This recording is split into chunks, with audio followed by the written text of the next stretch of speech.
అనకాపల్లిలో కూటమి నాయకులు దౌర్జన్యానికి తెగబడ్డారు. ఫుల్బాగ్ భూములు కొంతకాలంగా వివాదంలో ఉన్నాయి.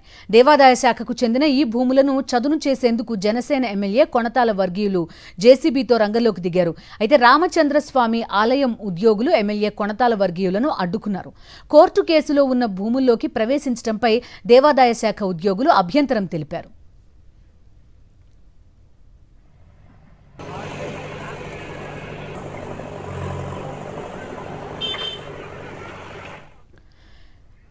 అనకాపల్లిలో కూటమి నాయకులు దౌర్జన్యానికి తెగబడ్డారు. పూల్బాగ్ భూములు గత కొంతకాలంగా వివాదంలో ఉన్నాయి.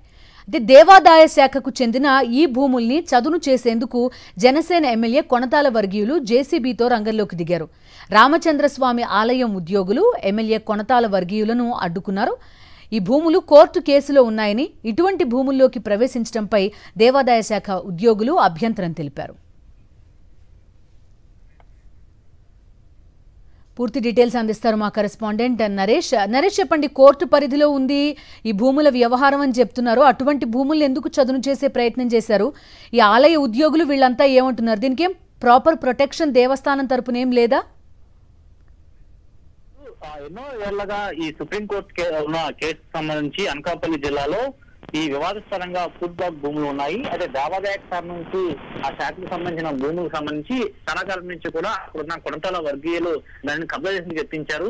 అయితే సుప్రీంకోర్టులో కేసు ఉన్న కారణంగా పూర్తిగా ప్రొటెక్షన్ లో ఉన్న భూముల్లోకి ఇప్పుడు జనసేన ఎమ్మెల్యే కొణతాల రామకృష్ణ వర్గీయులు లోపలికి వెళ్లి దాన్ని చదువు చేయడానికి జేసీబీలు క్రెయిన్తో సహా కూడా అక్కడికి వెళ్ళిన పరిస్థితి. వెంటనే దేవాదాయ శాఖ అధికారులు అక్కడ చేరుకొని మీరు చేస్తున్న తప్పు, ఇది ఆ సుప్రీంకోర్టులో కేసు ఉంది, కేసు ఉన్న భూమికి సంబంధించి ఏ విధంగా మీరు ఎంటర్ అవుతారంటే కూడా వారితో వాగ్వాదం జరగడం జరిగింది. పూర్తిగా ఈ కొణతాల వర్గీయులు వారితో దేవాదాయ శాఖ అధికారులతోటి అదేవిధంగా అక్కడ ఉన్న స్థానిక అధికారులతో వాగ్వాదం దిగి మేము చదువు చేస్తామంటే కూడా దౌర్జన్యం చేసే ప్రయత్నం చేశారు. అయితే దేవాదాయ శాఖ అధికారులు పూర్తిగా వారికి సుప్రీంకోర్టు నుంచి ఉన్న ఆర్డర్స్ ని అన్నింటినీ చూపించి వారిని అక్కడి నుంచి తప్పించే ప్రయత్నం చేశారు. అయినప్పటికీ ఏదో సమయంలో మరొకసారి మేము వస్తాం, వచ్చి ఖచ్చితంగా ఈ భూములని చదువు చేసి చేస్తామంటే కూడా అక్కడున్న జనసేన నాయకులు అదే కూటమి నాయకులు చెప్పి అక్కడి నుంచి వెళ్ళిన సిచ్యువేషన్. అయితే ఇప్పటి వరకే ప్రస్తుతం అయితే ఇష్యూ సద్దుమైనప్పటికీ మరొకసారి మళ్ళీ వారు వచ్చే ప్రయత్నం చేస్తారని ఖచ్చితంగా దేవాదాయ శాఖ అధికారులు పూర్తి స్థాయిలో కూడా ఇది సంబంధించి కోర్టుకి పూర్తి వివరణ ఇచ్చి ఖచ్చితంగా ప్రొడక్షన్ తెచ్చుకోవడం స్థానికుల చెప్పిన సిచ్యువేషన్ కనిపిస్తుంది.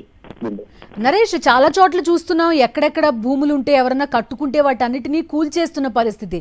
ఇక్కడేమో కోర్టు కేసు ఉన్న చోట అదే కూటమికి సంబంధించిన వ్యక్తులు దాన్ని చదును చేసి అందులోకి ప్రవేశించే ప్రయత్నాలు చూస్తున్నాం.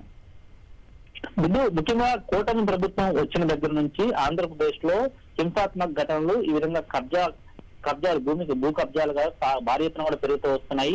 ఈ ఆకృత్యాలకి అడ్డు అదుపు లేకుండా పోతుంది. సరిగ్గా మీరు ఇప్పుడు చెప్పినట్టుగా ఏవైతే భూమికి సంబంధించి భూ లావాదేవీలు కావచ్చు, అదేవిధంగా మరోవైపు సివిల్ మ్యాటర్స్ సంబంధించి చాలా ఏళ్ల నుంచి కోర్టులో ఉన్న కేసుల్లో ఉన్నవి లేకపోతే అక్కడ భూమి అధికారులకు సంబంధించి ఎవరు లేకపోయినా, ఓనర్షిప్ ఎవరు లేకపోయినా సరే అక్కడికి కూటమి నాయకులు వెళ్లి వాటిని కబ్జా చేసే ప్రయత్నం చేస్తున్నారు. సరిగ్గా ఏకంగా ఇప్పుడు దేవాదాయ శాఖకు సంబంధించిన భూములు అది కూడా కోర్టులో చాలా కాలం నుంచి కూడా నలుగుతున్న కేసుకు సంబంధించిన భూములు సొంతం చేసే ప్రయత్నం చేశారు.